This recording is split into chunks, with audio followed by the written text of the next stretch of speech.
All right, let's dive right into this explainer. Today we're exploring some of the absolute most baffling, unsettling mysteries on record. We are talking about cases that just completely defy logic.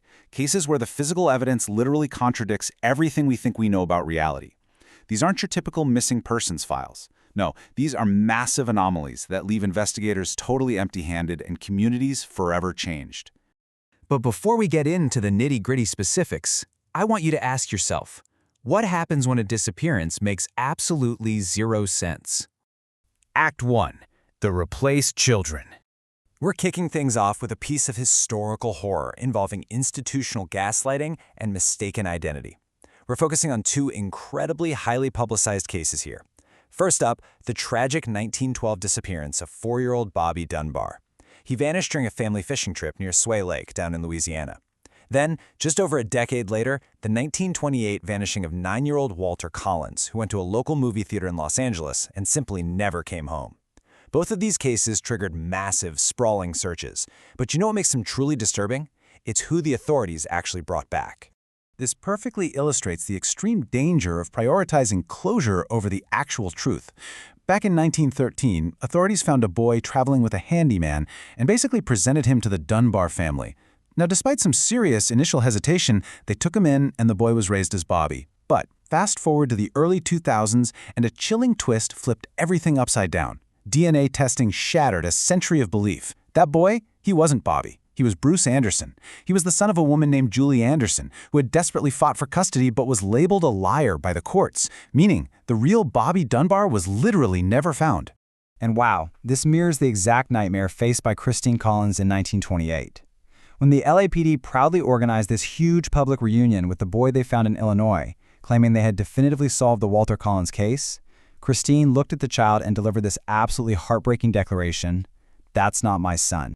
But instead of investigating her claim, the authorities punished her. The LAPD actually committed a grieving mother to a psychiatric hospital just because she refused to accept a total imposter. The boy later admitted he was Arthur Hutchins, a runaway who just wanted a free trip to California to meet Hollywood actors. Meanwhile, the incredibly dark truth was that the real Walter likely fell victim to Gordon Northcott, a notorious serial killer who operated a chicken farm in Wineville, California. The authorities were just way more interested in getting good press than finding a mother's actual child. It's just devastating. Act 2. The Changed Returnees.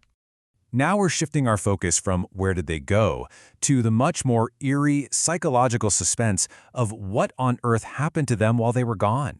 We've got two modern cases here: 24-year-old Kayla Reed from British Columbia and 15-year-old Connor Hastings from California. So, in 2008, Kayla left for a coffee shop and vanished into thin air. No dropped phone, no surveillance footage, nothing. She reappeared 11 months later. Then in 2017, Connor disappeared while walking his usual route home from school. 5 months later, he was found sitting on a bench outside a library 60 miles away. Both of them physically returned, sure, but psychologically, they were completely altered. When Kayla finally walked into a hospital 11 months later, she was heavily disoriented, totally barefoot, and wearing clothes that didn't even belong to her. Yet she had no physical injuries, absolutely no signs of long-term trauma, and her toxicology report was perfectly clean. She flat out refused to speak to her family, only stating that she was in the dark. But right before she was discharged, she looked a nurse dead in the eyes and whispered this chilling warning: "Don't go into the woods alone. They find you there." After that, she deleted all her social media, moved away, and literally never spoke of it again. And Connor's return? It was equally unsettling. When they found him, he was clutching this spiral-bound notebook. For days, he was mostly silent, only vaguely mentioning that he was kept somewhere cold, somewhere without clocks, by a group of people whose faces he just couldn't describe. He claimed he passed their test and was let go, but that notebook he held onto so tightly, it was completely blank. Well, except for the very last page. Down in the bottom corner, written in shaky pen, were these 4 terrifying words: "I was not alone." Act 3. Vanished into the wild. All right, now we're exploring the baffling, incredibly sudden nature of disappearances in isolated wild areas. We have two very famous cases to look at: 28-year-old Lars Mittank, who vanished during a vacation in Bulgaria in 2014, and 21-year-old nursing student Maura, who disappeared into the White Mountains of New Hampshire back in 2004. Both of these individuals took sudden flights into the total unknown, leaving investigators with absolutely nothing but a trail of bizarre clues. So, the absolutely crucial point in Lars's case is this timeline of escalating terror. It all started with a ruptured eardrum from a fight, which ended up grounding him in Bulgaria while his friends flew home. Left alone in a cheap hotel, Lars just rapidly descended into this intense paranoia. He actually called his mother, begging her to cancel his credit cards, claiming 4 men were watching him. And this all culminated on the day of his flight. Surveillance footage shows him calmly entering Varna Airport, then suddenly becoming super agitated while speaking to a staff member, and then he just sprints. Leaving all his luggage and his passport behind, he dashed out of the terminal, across the parking lot, and vanished into a nearby forest.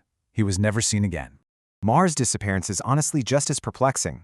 After packing up her entire dorm room and inexplicably emailing her professors about a completely fake family death, she drove north. Eventually, she crashed her Saturn into a snowbank. The scene she left behind was just so bizarre. The car was locked, the airbags had deployed, and a box of wine was spilled inside. A passing bus driver actually stopped and spoke to her, but by the time police arrived just 20 minutes later, she was gone. But you know what the most haunting detail is? Police dogs tracked her scent for about 100 yards up the road, and then it just stopped abruptly. No footprints led into the woods. It was as if she was simply plucked right off the face of the earth. Act 4. The Gnome Cabin Mystery. This next case completely shifts gears from a traditional missing persons investigation into pure, terrifying suspense. In November of 2004, Rick Hills, a really hard-working 37-year-old electrician, vanished from his isolated cabin in Nome, Alaska. Now, if you know anything about Nome, you know it's incredibly remote, accessible mostly by air, with these long, brutal winters. And it's got a pretty dark history, too. In the decade prior, over 20 people had disappeared from the area under strange circumstances. But Rick's case? It was far more disturbing and way more personal than any of the others. Let's walk through the incredibly eerie discovery made by his coworker who went out there to check on him.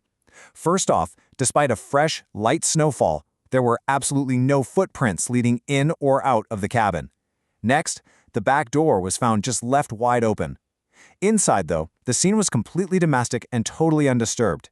His phone was sitting right there on the table, and the coffee pot was full.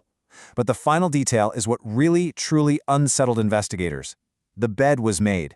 And not just made, but made so perfectly neatly, it looked as though no one had ever even been in it. And this brings us to an absolute impossibility.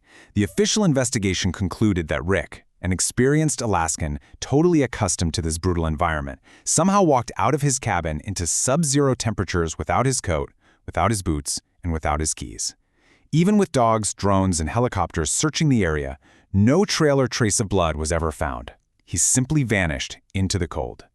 But wait for it. A horrifying piece of physical evidence was found 2 days later by a hiker 30 miles north of Nome. They found Rick's frozen sock just lying in the mud, and nearby, hidden under the snow, was a crumpled Polaroid photograph. The photo was a shot of Rick's cabin taken from the tree line. But when investigators looked closely at the living room window in that photograph, they saw a reflection. An anonymous officer later stated it was the most disturbing thing he had ever seen in his life. It was a distorted, pale face with eyes that were just way too wide and an open mouth, not entirely human. Locals up there call the entity the Watcher, which is this legend of a dark man living between the trees. So I'm going to leave you with this one final thought. What happens when the truth is actually darker than the disappearance itself?